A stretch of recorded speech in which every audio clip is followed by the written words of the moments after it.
नमस्कार फ्रेंड्स, तुमचं स्वागत आहे एका नवीन व्हिडिओमध्ये। तर मित्रांनो, आज मी पीकॉक म्हणजेच मोराची पेंटिंग करणार आहे। हा आहे रेफरन्स फोटो तुम्हाला दिसत असेल स्क्रीनवरती। सो चला आपण पेंटिंगला स्टार्ट करूया। पण पेंटिंग स्टार्ट करण्या अगोदर चॅनलवरती कोण नवीन असेल तर त्यांनी चॅनलला सबस्क्राइब जरूर करावा।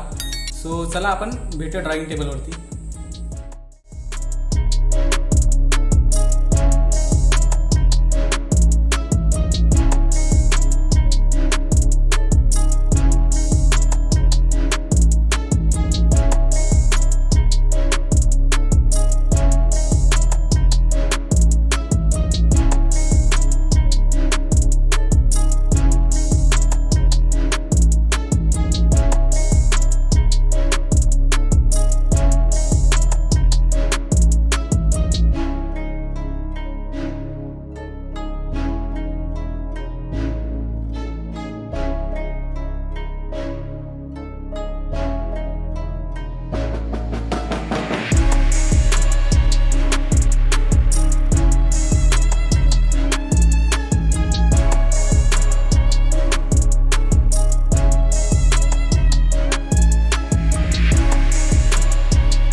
तर फ्रेंड्स, तुम्हाला ही पेंटिंग आणि ही व्हिडिओ कशी वाटली ते कमेंटमध्ये नक्की कळवा. मला ही पेंटिंग पूर्ण करायला कदाचित 3 तास लागले असतील. सो एका दिवसात पूर्ण केले. सो हा असा आउटकम आहे. सो तुम्हाला कसे वाटले ते कमेंट करून नक्कीच कळवा. मी भेटू तुम्हाला नेक्स्ट व्हिडिओमध्ये. तोपर्यंत टेक केअर, गुड बाय. आणि चॅनलला सबस्क्राईब जरूर करा आणि लाईकही करायला विसरू नका. बाय.